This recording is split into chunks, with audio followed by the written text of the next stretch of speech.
ना good seed की कहानी है। इसमें क्या होता है ना कि ये एक चाइना का मतलब ओल्ड कह सकते हो, हाँ, ओल्ड राजा होता है और इसकी उम्र ज़्यादा हो रही होती है, तो ये सोचता है कि मेरे बच्चे तो है नहीं, तो मैं क्या करता हूँ कि मैं किसी ऐसे पर्सन को ढूंढता हूँ जो ऑनेस्ट हो, जो मेरे बाद मेरे किंगडम को संभाल पाए। ठीक है, तो ये क्या करता है कि ये ना अपने राज्य के जितने भी बच्चे होते हैं सारे बच्चों को बुलाता है 18+ के, जो मतलब इस चीज़ को समझ भी पाए कि एक्चुअली ये काम क्या देने वाले हैं। और उनको ना उन लोगों को ये सीड देते हैं, सीड इन द सेंस कि बीज देते हैं फ्लावर का। ठीक है, और बोलते हैं कि तुम 1 साल के बाद आना और जिसका फूल बहुत अच्छे से खिल गया होगा उसको मैं राजा बनाऊंगा। ठीक है, तो ये जो लड़का होता है इसका नाम पिंग होता है, पिंग, PING। ठीक है, तो पिंग क्या करता है कि वो जाता है अच्छा सा मतलब कि धूल लेता है, धूल या फिर आप कह सकते हो मट्टी वगैरह लेता है, पॉट लेता है, उसको अच्छे से वाटर डालता है। वो सोचता है कि यार मतलब अच्छे से ग्रो हो जाएगा तो हो सकता है आने वाले टाइम पे मैं राजा बन जाऊँ, ऐसा है ना।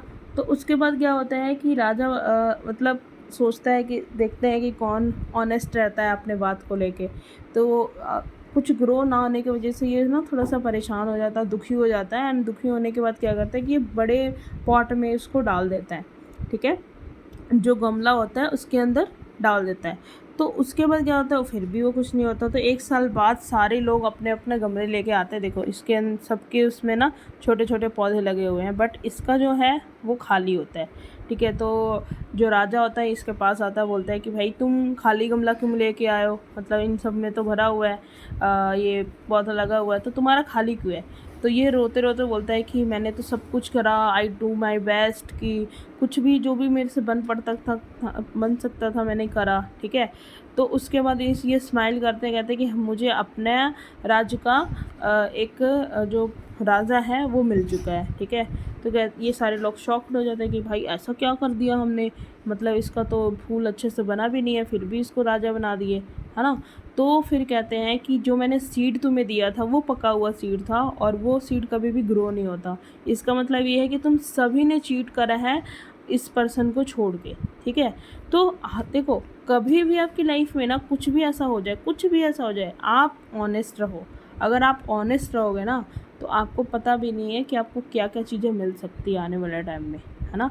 तो उसके बाद ये क्या करता है कि अपने नेक्स्ट राजा को इसको घोषित कर देता है और उसके बाद इन लोगों को अपनी गलती का एहसास होता है कि यार अगर हमने गलती नहीं करी होती, हमने चीटिंग नहीं करा होता तो इसके जगह पे हम होते। तो ये कहानी से तेरे को सब क्या शिक्षा मिला? क्योंकि कभी इधर आके बोल, इधर आके बोल।